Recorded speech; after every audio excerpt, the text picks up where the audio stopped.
Okay. So you all just finished your, well, maybe not all of you, but you're finishing up your assessment for modules. We're finishing up SageMaker, and we are moving on into the last of our modules, and that's going into Bedrock, which, as you know, you've already played around with here and there, I believe, especially in Module 3. We're really just going to be covering any remaining functionality in Bedrock that we haven't covered yet. It's not as extensive as SageMaker. SageMaker is such a large platform that we really are only able to cover a small portion of it. But the takeaway here is if you follow the pattern, how the entire curriculum has been designed from systems to Terraform to GitHub Actions, CI/CD pipeline to SageMaker to Bedrock. It's very much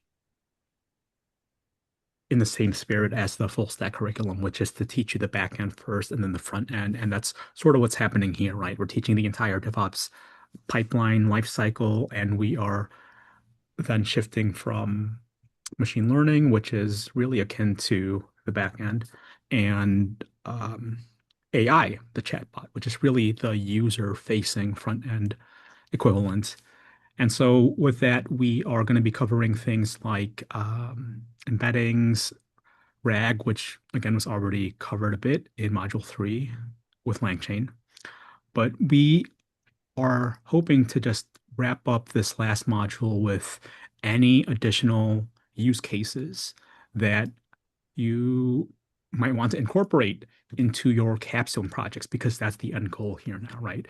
We are almost at the capstone, and that is in my opinion, like the best part of the cohort. Should be the funnest part as well. You get to work in groups on hopefully a project that you all are equally passionate about. And then you get to put together a presentation on that.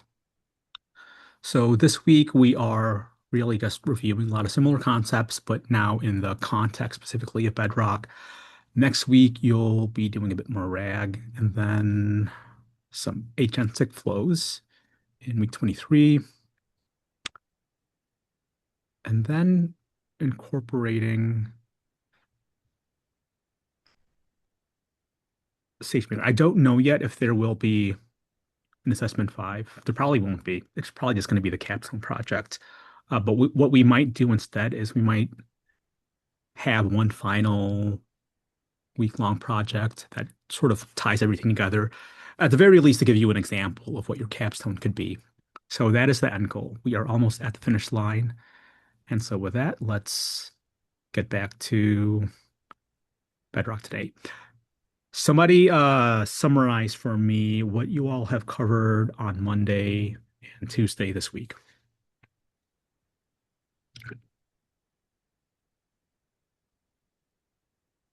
So just Monday, saying, go ahead. go ahead, Kathleen. I was going to say some Monday was just an introduction to Bedrock and how to set up both using like play around with it in the playground and then set up using the command line interface a model. And then day two was different prompting techniques for increased, performance. Cool. Right on. Today we'll be hitting some endpoints, and these endpoints we're actually going to run through Fast API. And so we'll be looking at embeddings. Have you guys talked about embeddings at all yet? Okay. All right, Nick, I see you nodding your head. All right, tell us about embeddings. Embeddings are used to map human words, human language into vector space, Mhm. which can then be used to semantically search or use in a RAG pipeline or something like that for AI purposes. Exactly. Yeah. Embedding models are critical to how large language models work. They're foundational to that. And so we'll be taking bit of a deeper dive into embeddings today, hitting some embeddings endpoints, just seeing how these AWS Titan endpoints work, and talking about some various metrics that are relevant to embeddings. So we have, where is it? Where's that little table? This looks different from what I have. Be on the same week here.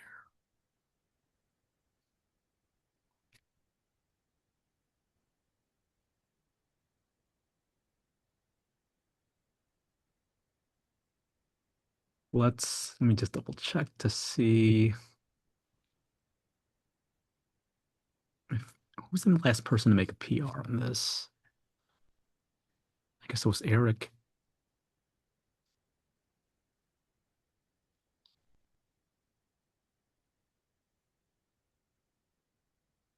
Okay, actually, this more or less looks the same. Okay, so for your lab, you'll be setting up a project. Again, fast API, you'll be setting up some classes, a Bedrock RAG class, and then you'll be defining some methods and hitting some endpoints. You get to test those embeddings, do some comparisons, and all of this you should be able to do on your own. So we'll actually do something similar here, a different lab, well, a lab that doesn't exist in the curriculum. We're just going to look at some of what the lesson covers using Swagger and running some curl commands. So with that, let's see. Yeah, so this lab you'll do on your own. You'll run through this and the challenge, and we will run through a similar lab before that. So let's see which we start with.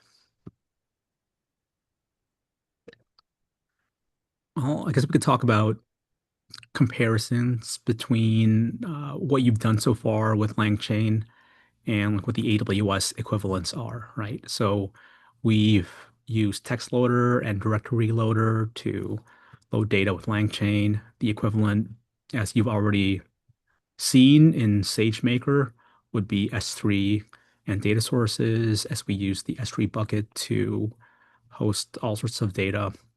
You'll have in LangChain Bedrock embeddings, which is just, I don't know if you, well, yes, it would be the LangChain component equivalent, but it's also an integration of AWS Titan embeddings itself.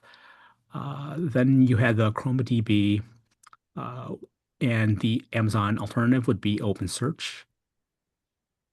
And we'll be using some of that in the labs today. So what you've built so far in LangChain, you follow the pattern of having a text loader. You would then use a text splitter to split that text. That gets fed into Bedrock embeddings, which then goes into the vector database. And then you run methods like similarity search. And that's how you retrieve the results that you need to send a response. Uh, Similarly, and in less steps, we'll be utilizing AWS endpoints to do a lot of this for us. We're essentially just hitting things like OpenSearch and a retrieval API to do the same things and with less code. So the AWS approach handles a lot of the stuff like chunking, embedding, and vector storage automatically. And really, what you do then is you configure and you design the integrations around it. So when would you use each? Well, aside from business decisions like uh, costs and existing architecture, scenarios that might warrant one over the other, prototyping or learning, you probably want to use something local like LangChain. as opposed to using something more expensive like AWS. Same with if you're using small document sets. Something else that I think we haven't really talked about, because we have, gone back and forth between doing things locally, rudimentarily. Like in module 3, we did a very rudimentary mem0 stack at first, right? And then we followed that up with LangChain to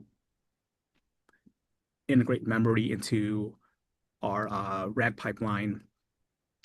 And you don't even have to worry about building all of this stuff out when you're working with large cloud platforms and services like AWS, right?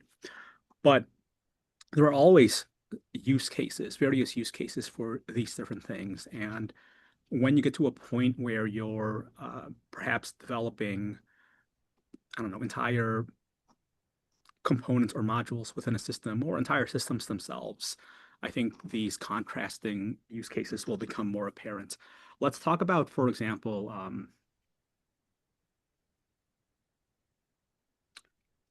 even just routing or decisioning, right? When you're working with an agent in, I don't know, let's say Codex or Cursor, you notice how there's options, right? Like you can have various levels of effort. You could have an auto mode in Cursor that will select a different model based on the use case. Now, how does it actually do that? It does that through routing, where you're actually using a fast LLM to analyze the data that's coming in and then to make a decision as to what amount of effort to put in, right? So even if you're primarily using something like AWS, there may still be use cases for custom approaches that you could wire together with LangChain, that you could set up through a Lambda, etc. Julius, could I ask a question about that? Sure. Uh, okay, so the distinction or the determining factor between locally stringing it together with non-AWS resources and cloud stringing it together. You've talked about a number of reasons why you might go either way. Can you touch on complexity of code and like tech debt, locally stringing it together, and the cost of doing that in the cloud in terms of, so you've got a price tag in the cloud, but you don't necessarily have an explicit price tag when you do it with your tool set, your manual tool set. But you've got an implicit price tag of complexity and tech debt. Am I along, like, and for me, that seems like a major determinant when it comes to your choice of, am I going to use cloud resources, which have an explicit price tag, or am I going to use, you know, some other technologies not using not renting out the compute? I would say that you might want to use both. And the upfront decision that you'll probably want to make is, well, what do we use primarily, right? So like what is the, I guess, default or standard use case, right? But also know that you have options. So we've seen that we use Fast API to hit various SageMaker endpoints. We don't really always need to do that. Like you could hit those SageMaker endpoints without spinning up Fast API to route to them. But having the extra layer gives you some additional flexibility, right? Like now you could also route that same or route to different endpoints that maybe do different things, all from a centralized location, right? So that can very much influence how the front end or a separate tool is built. So it gets really complex, especially the larger we're scaling. Um, what I really want to get at is you have flexibility, especially if you design the systems with that flexibility in mind from the get-go. So rather than like pigeonholing yourself to a decision that might cost a lot of labor later on to refactor or back out of, do build in flexibility as soon as you can early on. And an example of that again is building uh, the endpoints that we had built with fast API, even though we didn't really need to, right? Yeah, okay. I, I like what you're saying because Mhm. it's like best practices, right? You're talking about managing complexity and cost through best practice of fast API. Exactly, exactly. Yep, appreciate that. Thank you. Mhm.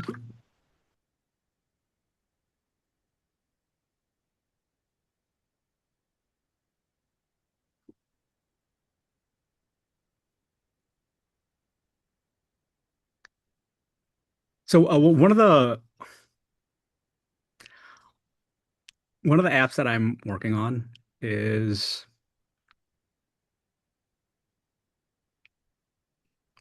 I'm trying to like figure out how much I can say here. Let's say this it's an AI chat, of course, like you're interacting with an AI. It's going to be a React Native app, so it's going to be a mobile app. Um, we are integrating with Bedrock, right? Like we're using Bedrock as the primary LLM, and but we're not like just hitting these AWS endpoints directly from the front end, right? The decision that we've made so far is to utilize a fast API backend, and in that, maybe utilize some LangChain to do some of the simpler stuff, like maybe have our own like um, memory store for messages or messages and sessions, for example, which might give us a little more flexibility in how we design the, let's say, maybe even like just like the message structures for that, as opposed to like using existing tools like open code CLI or cursor CLI or things like that. Um, and instead of relying solely on AWS's endpoints, we have that additional layer that allows us to do some add some additional logic before we ever even hit the AWS Bedrock endpoint. We have ways to manipulate the data that comes in, the payload. We have ways to manipulate the response before it even gets sent back to the user, right? And this allows us to do things again, like routing. We get to we get to screen either the prompt that's being sent to the agent or the response from that agent or the response from the user for any data that we might need. Maybe collecting a user's name, for example, right? We could extract that by sending an asynchronous request to another agent saying, read this user's request, see if you could extract a name from it. We can also evaluate the quality of a user's message or even the quality of a, an agent's message by asking a faster agent to evaluate that. And if you were using all of these different like steps with a Bedrock agent, like those costs will scale, right? If we're already running fast API on an EC2 anyway, why not use some fast local models to do some of the lighter work, the lighter lifting, so that we're not just driving up our costs, relying solely on Bedrock. It sounds like you're talking about a multi-agent workflow, which is a rather advanced, I think, concept. Uh, but I think it's a highly relevant industry practice that I've, read a little bit about here. Uh, so, bro, cool. I like it. Yes, I hope I don't know how much you guys are keeping up with like just how fast the competition and the market is evolving. It's really wild. It's really nuts. Like all the open source stuff out there. I'm sure you guys heard of OpenClaw already. I'm sure you guys have heard of the Ralph loop. Have you guys heard about the Ralph loop? Okay, Gonna try and look it I up. I think I saw a meme about All of it, us and I are. can't remember if I understood it or not. okay. Yeah, well, I don't know how many Autonomous mods. AI agent loop that runs repeatedly. And a very simple one too. A very simple one too. It's like really just like a shell script and like a text file and a markdown prompt. Hmm. But it's Oh, Ralph, like from Simpsons. Okay. I was exactly like, Ralph. Ralph. I was thinking Wreck-It Ralph. That doesn't sound promising, but okay. Ralph Wiggums, I guess because it's so dumb how Simple. simple it is. Yeah.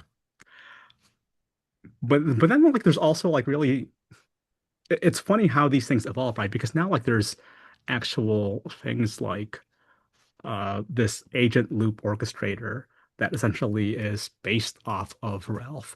If you OpenClaw is open source, right? So you could go to OpenClaw and study its own code. And you'll see a lot of these same patterns being repeated where really we're just writing a lot of prompts. We're giving agents the skills to do what we might otherwise programmatically do.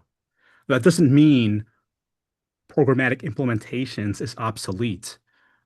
It just means you have more options. You don't always have to rely on an agent to do things for you because, again, there's going to be cost associated. Do you use the agent to extract a name, or could you do that programmatically through a Python script? Like those are the choices that you're going to have to make when you're designing some more complex systems and some more complex flows. But if you give yourself the flexibility to do either of those things, to be able to do both of those things, well, that's agility, right? Like that gives you a lot of benefits for very little upfront cost of just thinking through how you're going to design it, thinking through the big picture. Okay. Yeah, so manipulating, can you speak a little bit about your logic in manipulating payloads, either with traditional scripting or with LLM? And I think this is a rabbit hole. It's probably pausing the lesson, so maybe after. Sure. Okay. Yeah, definitely. Yeah, we could dive into that more afterwards. Um, but I think it all really still is very relevant and related, right? Because if these lessons are covering things like different kinds of models, you have your embedding models, you have your large language models, you want to think about how they're all interconnected. So Nick mentioned earlier how we could use embedding models for semantic search. Well, what benefit does that give you? Instead of relying solely on, like linear search, now you could have search that is context based, and that could save speed, that could save costs, that could save um, money at the end of the day. If you think back to like the start of your programming journey when you were doing all of these coding challenges and you were still learning about like search algorithms and you think about things like, I don't know, binary search and different ways to more effectively solve a problem. And a lot of that is still relevant. I mean, it's foundational, right?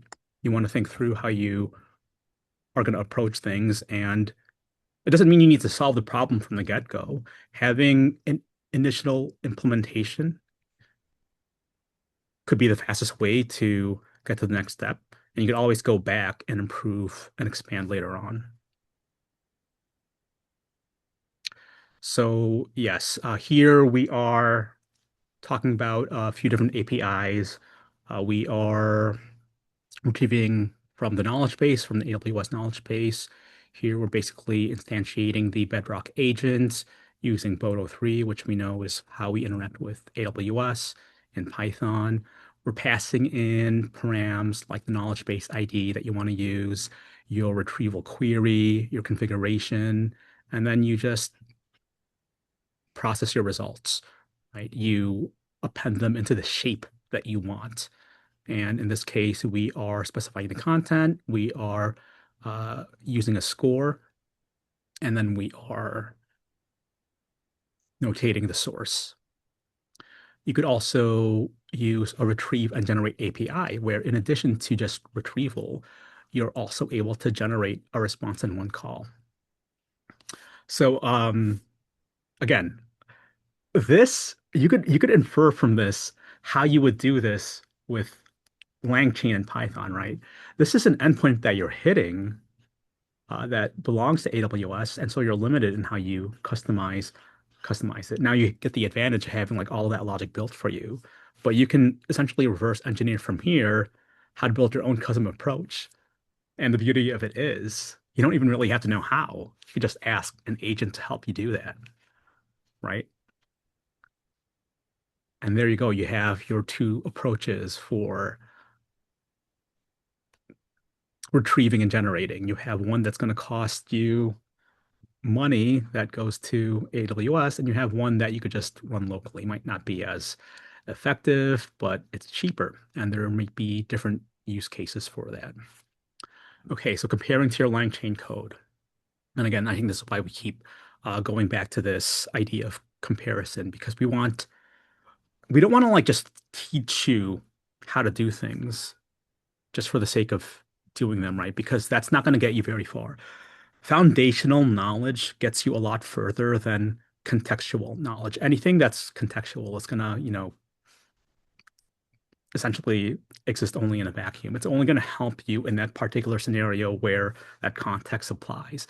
So if you could take that contextual knowledge and boil it down into something foundational, now that's something that you could apply over and over and over again. Yes, it takes a little more work from the get-go to really drill that in and get the hang of how to actually apply it, but it gets you further in the long run, right? And again, that's just another reason why we go back and forth over these same ideas, these same topics in all these different ways. We want to get across that there are really like these same foundational building blocks that you're utilizing over and over and over again. Okay, creating embeddings with Bedrock. So similar to LangChain, but we are now using again, Boto to get the Bedrock runtime and to hit that endpoint. And basically, we, again, are just specifying the response shape that we want and then returning the results. So in this case, we are basically selecting the model ID. We dump the input text, and that's it. We just, under the results, we can store this now inside of an OpenSearch client, which we, again, use Boto3 to instantiate. We specify a region, we pass our credentials, and then we just return this object that essentially stores and persists all that data. What else? Once you have that OpenSearch object running, you can call it to search by passing in index names, different parameters, etc. And it's similar to how we would use vector store similarity search function with LangChain. So a hybrid approach. Now you could combine both of these because if you were writing the code yourself in Python in a fast API app, you have that flexibility, right? You can, it's not a matter of either or, but really a matter of whether or not you can use both together, right? Think and not or, basically. So choosing your RAG strategy, you have, again, it's going to boil down to your use case. These are some general guidelines, might not always be the case. So I don't know if I agree with this. Maximum control being direct bedrock and open search APIs.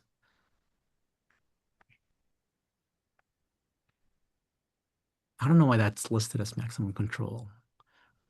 Could probably improve this table. Hybrid flexibility, LangChain, and AWS vector stores. I mean, yes, that is hybrid if you're using both. Let's see. Okay, and then you have like some more comparisons here. Let's take a look at what the lab will have you do. Okay, so you're going to be setting up your project. You'll be setting up some Python code. You'll create your embeddings, and then you'll essentially add some test functions and a pipeline to execute all that. Let's see what that looks like. So I actually already have this running, I believe, and we have some curl requests that we could pass in. So not that one. Let's start here. This is the lab in the repo. Yes, this one's the lab in the repo. So I'll just show you the curl commands. I mean, the lab is simple enough that you should be able to uh, put it together, run it, and in the end, be able to run these same commands as well. Maybe run through some troubleshooting, but let's just preview real quick what some of that will look like. So first, you'd be able to check the health of this once it's running. So this tells us that it's good to go. We are using the Amazon Nova Lite model 1.0. Let me make this bigger. Now, see, like that's the thing. Did this actually talk about faithfulness? Where did this come from? Whoops, wrong week. This is the thing that kind of tripped me up earlier. I have like some comments in these.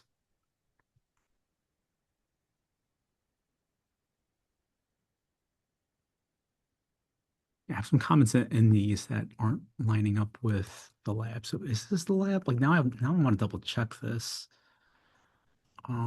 This is running.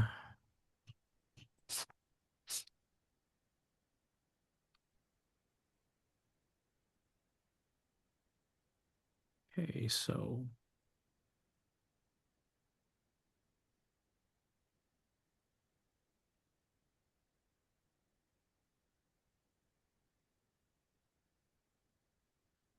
okay, I actually think my lab is different. Yeah, I'm not seeing fast API in any of the lab today in the repo.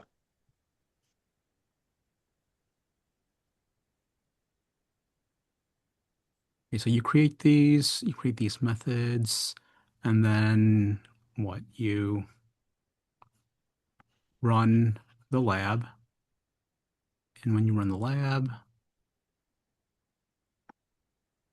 Earlier, you had said that you were going to show us a lab different from what was on in the repo. yeah, I did. So I'm thinking if I try to decide which one, because actually I guess now I have two of them. Okay, so let's see. That one that I think I was referring to that you're pointing out, Nick, I think it's this one, but I'm also like still not super happy with this one. because this lists all the endpoints, right? So we can hit the root, we can hit status, embed, Hmm. and then Yeah, whatever else was in there, but no faithful is that what you were looking for? Because the curl command had something about that in it, right? right, right. The curl command in here was talking about Evaluate evaluation. faithfulness. Yeah. So these are just metrics. And I think inside of the code, if we look at these endpoints, where is it?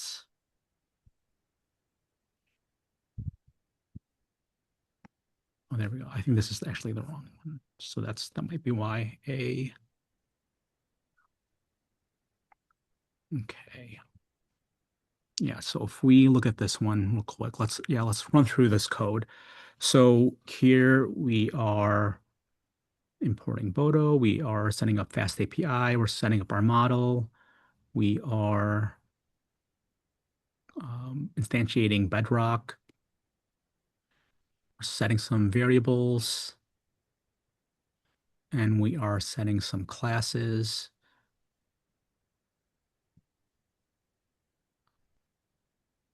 And we are writing some helpers. Now let's get over to our functions. So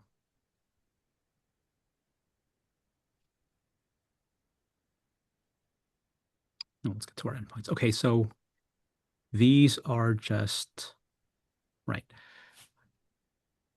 These are custom endpoints that we're creating here. We are basically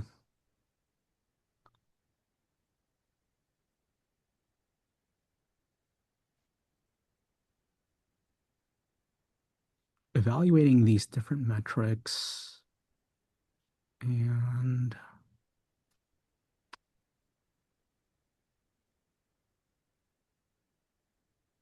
let's run through the curl commands first. Let's just see what happens. So if we run this first command, we are hitting this faithfulness endpoint.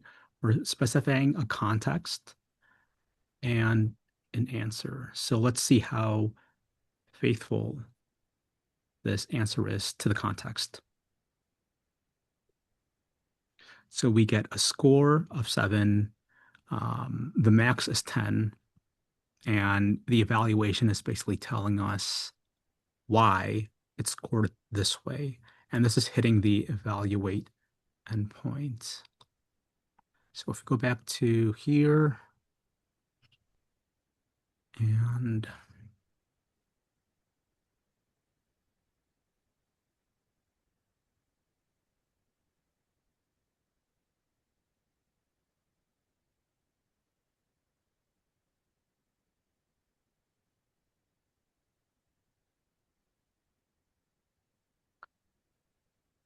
trying to, okay, so basically we're prompting the agent, we're specifying the context, we're specifying the answer, and then we're asking this prompt, right? We're saying score from 0 to 10, exactly how faithful this response might be to the context.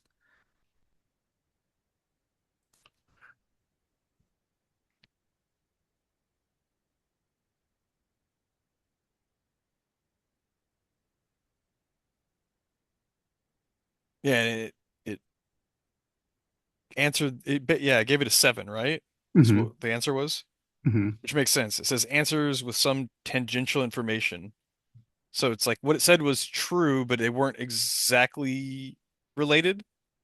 Like it wasn't nonsense, but what was the curl command? What were the answer and response that we sent to it? Yeah, that was, Neural networks learn through backpropagation, adjusting weights to minimize loss. That's true, right? I mean, there's not a trick there. mhm. And So then the it's answer, neural networks learn using backpropagation. Yes, they typically require GPUs for training. That's not untrue, but that's maybe unrelated, somewhat, a right, little off subject, right. which is why I gave What it a 7. It's not lying. It's not way out there talking about nonsense, but it's not exactly related. Mhm. what's fueling the analytic at that endpoint? An What, algorithm. What's doing the evaluation? I'm sorry, Oh, it's the prompt that we're passing in. We're To passing a Nova Light. prompt Yes, exactly, to a Nova Light. to Nova Light. Yeah, that's the LLM that it's defined at the beginning of the file, right? Hmm. There we go. Yeah, yeah, yeah. Okay, thank you.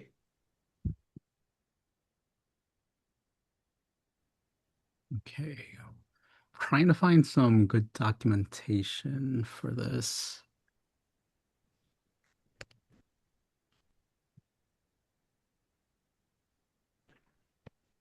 All right, I think I found some. So let's look at the evaluate endpoint. And if we look here, we have some metrics that are built in, right? So we can identify faithfulness.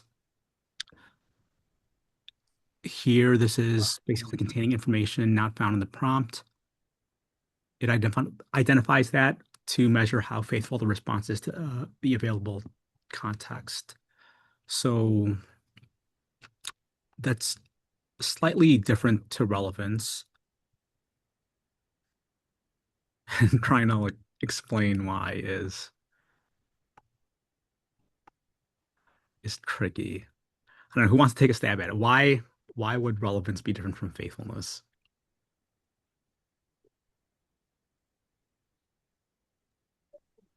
So why are they different? Right. Not found in the prompt to measure how faithful to the. I mean, relevance is just going to be, I think, like, does it answer the user's prompt? But then faithfulness would be. So like I'm trying to think so like a available context. I'm trying to think of like a prompt where you're like how many animals are in the San Francisco Zoo or something. Um Information that would not be in the prompt would be like the types of animals that they would have, that so like just use that. So then like if the response is the zoo has 10 elephants and 5 tigers, I mean, that's additional information not in the original prompt. Hmm. I don't know, to measure how faithful a response is to the available context. Um, I guess it depends what the available context is. Is the available context all of the internet, or is it only the user's prompt? I don't know. I don't know if I that think answered. it said it within the prompt itself, though. I mean, it almost like it mimics a regular conversation, though, you know? Like when you have a conversation with somebody, you tend to add a more additional context, right? But I mean that's how the human brain works, right? So Mm. Yeah. And But presumably how an LLM would kick out relevant information from the LLM's perspective. but there is It the seems relevant or yeah. it seems like does faith faithfulness is generating new context related to the prompt itself, or Yeah. to what extent it's related to the context. And the relevance itself is just how does it like how does it relate specific well simplified enough how does it relate to the prompt, right? Because you add in new context, you generate new information. It's almost like it's almost like a natural conversation, right? Where you add new context that's related to the conversation, and then faithfulness is how does the response itself relates to the prompt, How is right? it? Is it measuring all that through like vector embedding, or like how is it determining these metrics? Good So question. yeah, these metrics are built in, and I'm not sure how it's exactly doing all that behind the scenes. Internet says it passes it to another strong model to evaluate it. Yeah, yeah. I remember went to a discussion about that too. It's LLM as a judge, kind of. That's what it's called right here. LLM as a judge. Mhm. Yeah, this is that multi-agent workflow that Bedrock is just facilitating for us. Right, right, exactly. And if you were to do this yourself in Python or LangChain, you'd be doing the same thing. Like you'd be like, let's say you had Olama running, you'd use a faster model maybe to first see like maybe how much effort, you might need to put into something, or if you want, you could just select the model that is best suited for judging and evaluating another LLM's response. But This Bedrock, oh, go on. Sorry, a I was recipe just for going to ask disaster. this. Oh, go ahead, Okina. I'm sorry. No, no, go ahead. I was just about to make a stupid comment anyway. It just seems like a recipe for disaster, having an LLM judge the LLM. Then you're gonna have Yeah, like an LLM to judge the LLM that's judging the LLM to judge the LLM. And then yeah. it's like That- LLM madness. It's like fuck, it's like the exception of LLMs. yeah. The faithfulness, in a way, your faithfulness score, I think, could be useful to help guard against hallucination or context that doesn't belong. Like it's a metric that's going to help you determine, those answers that are pulling in content that isn't relevant to the prompt. Mm. Whereas relevance, though, keeps it very related to either logical, semantic methods in which the result relates back to the prompt. So within the LLM, did did we vector and stay within our, algorithm to get to where we're at? Mm. Yeah, it has to be a vector. It would be have to be a vector. And how close the response itself and words within the response relates to the prompts themselves. Each specific word, maybe like a multi-linear model. That basically, no, it wouldn't be a multilinear model, but it would be a multilinear model, but it would have to be aggregated to a specific score that basically says how far does this each individual word relates to an individual word within the prompt itself, the response, and then how it relates to the prompt. But I'm making an assumption, and yeah. Also, what else am I thinking about evaluating the response itself? Heat, right? Not heat. The creativity of the response. What's that? Um, Not a temperature. Temperature, yeah, for temperature. creativity. Yeah, temperature. Yeah, yeah. So that'd have to be a factor, wouldn't it? Yeah. Yeah.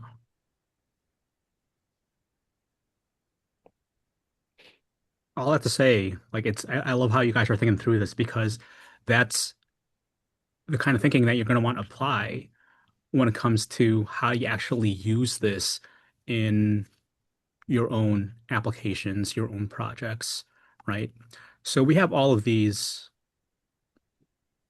Let me think. Let's actually, I'm going to share this code um, in Slack so you could play around with this.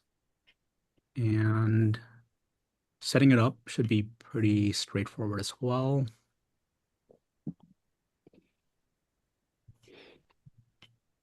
Right. Okay, so I guess it is different from the lab that we saw because the lab that we saw was really just spinning up a Python script. It wasn't really that robust. This lets you look at how some of these different prompts are written. Here, for example, we are specifying the variables, the context, and the answer that we're passing in through the payload. And when we call this method, that just gets passed into this prompt that we send to the agent that we've selected. Let's see, where is the...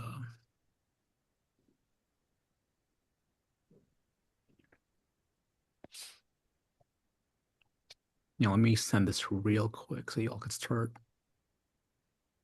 to look at it.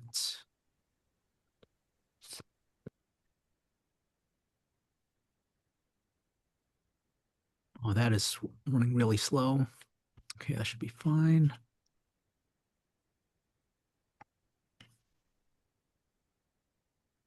Okay, yeah, that's a pretty big, it's not that big, it's 300 lines or so. And if we look at some of these other commands are more or less the same, right? We're still hitting this evaluate endpoint. We're targeting these built-in metrics and we're just testing them out. Let's see. And you have a whole suite here that you could test similar to the lab that we have in the repo right now. So it's similar, but it's just got the additional layer of using Fast API and having some custom endpoints built out. Setting this up is also pretty straightforward, which is why I named this directory simple. And let's see. I'm trying to think if I had to.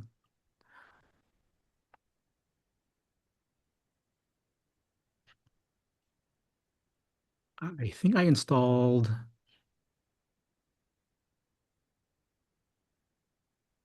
I think I did install some packages. So let's do freeze requirements.txt.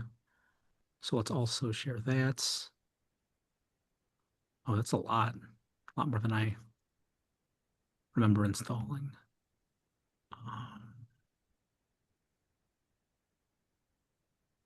I'll see if I could find the exact packages that I installed. I'll share that in Slack as well. And I'm trying to think real quick if I want to also just share other this other script. Okay, so if we look at the Swagger results here, maybe I'll share this too. And I also asked Codex, I think, or Claude, I can't remember, to create this to go over this the endpoints in this Swagger tool. And so you could play around with this, see basically how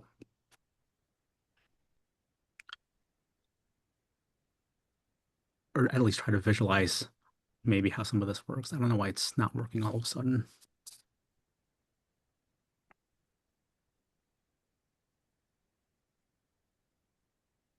Oh, there we go. Cool. So it gave us an evaluation based on some text that we gave it. Like I said, I'm coming on the fence about sharing this because a lot of it is like really abstracted behind the React code and the Python code. So I don't know like exactly how helpful or useful it's going to be. I haven't had a lot of time to vet it or run through it, but maybe I'll share it anyway. Yeah, I wouldn't mind getting it as is, and if you do polish it, then maybe a later version. But Okay. Yeah, I could do that. Just some fun stuff to play around with. And maybe I'll give you the prompts too that I used to generate this so you could like try to start playing around with that yourself as well. Just like asking Claude to visualize things for you, right? Visualize things that you're learning about and putting together.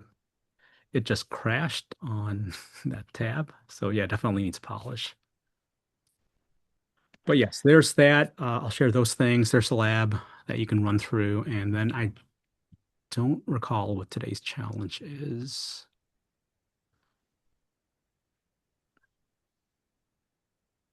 Build a production-ready RAG system. Okay, so you'll probably be playing around with a lot of these same endpoints, like the evaluate endpoints, looking into how you could use LLM to judge itself. I also want you guys to just, I don't know if the other instructors have been saying this, but I also want you guys to think about what you want to do for your capstone projects and think about maybe use cases that you want to try to hit. The goal of the capstone is not to just have one app that, simply runs some functionality, but you want to be able to create an agentic flow.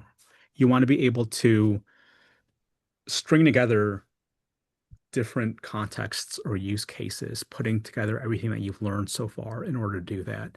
And ideally put it together in a tangible enough way that can articulate some business value, maybe some real world business value.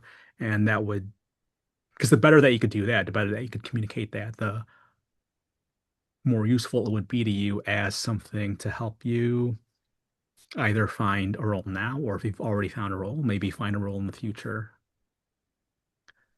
So have we put an agentic workflow together in any project previous?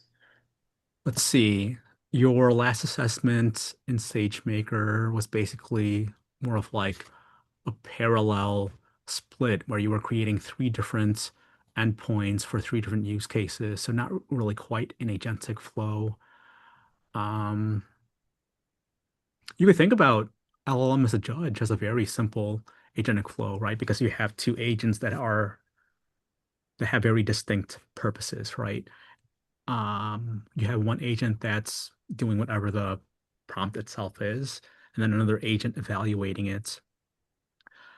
Real world use cases. Let's think about like maybe, I don't know, a pipeline, um, marketing.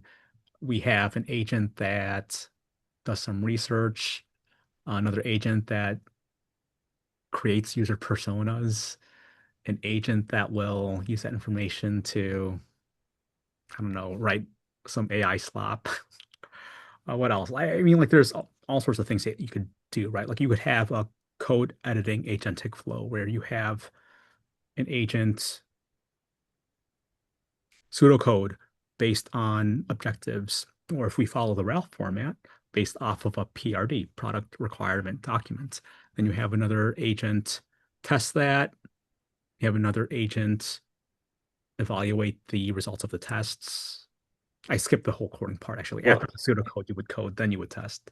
But I that's guess it probably makes sense to define agentic in this case. Like there's tooling, there's a pipeline, right, where we could have multi-agents pipelined. Mhm. And then there's, like if agentic means your LLM is actually making the choices of which tools to use, Mhm. right, or which way to go.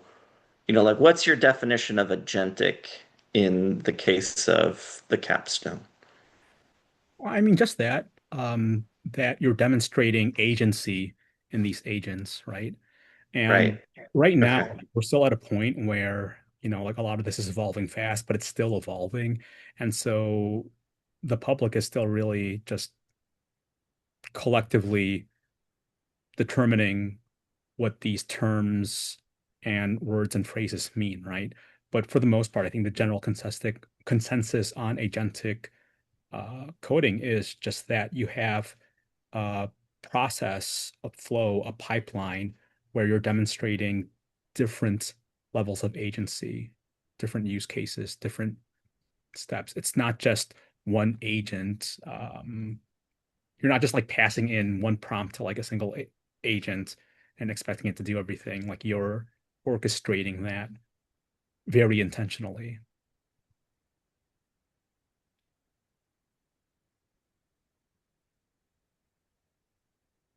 Okay. Let's open up breakout rooms. Let's take a break because we've been here for a little over an hour. Again, just keep thinking about your assessments. Run through the lab, the challenges, and some of this like demo code that I'll share, and really think about like this last module as a playground, a Bedrock playground, a way to like really just experiment with some last things that you can integrate into your projects, and think about as well how you might want to tackle some of the use cases that you are interested in developing. Okay.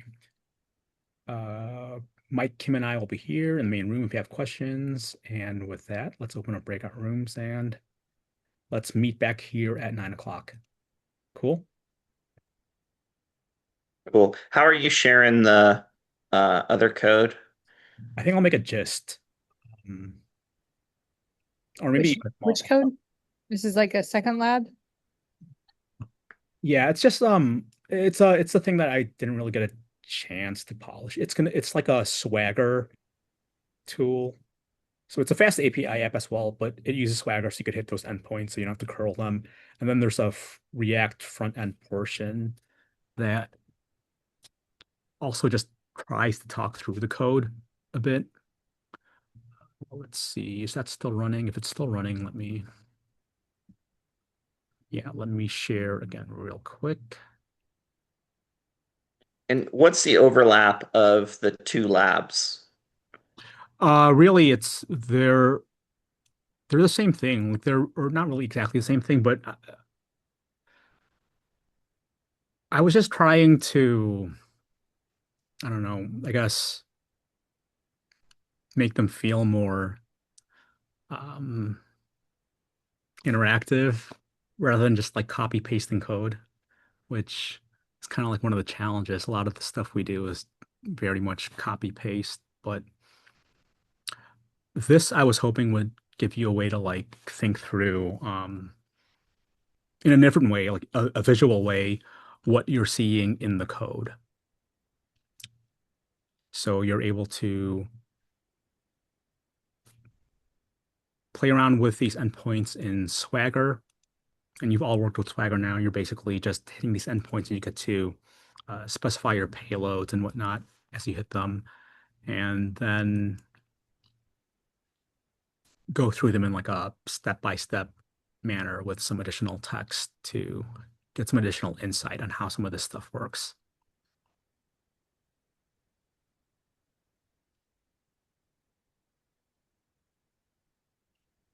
Okay, let's open up breakout rooms. I'll make that into a repo just because there's I think enough files that it shouldn't just be copy pasted into Slack, and I'll share that in Slack as well.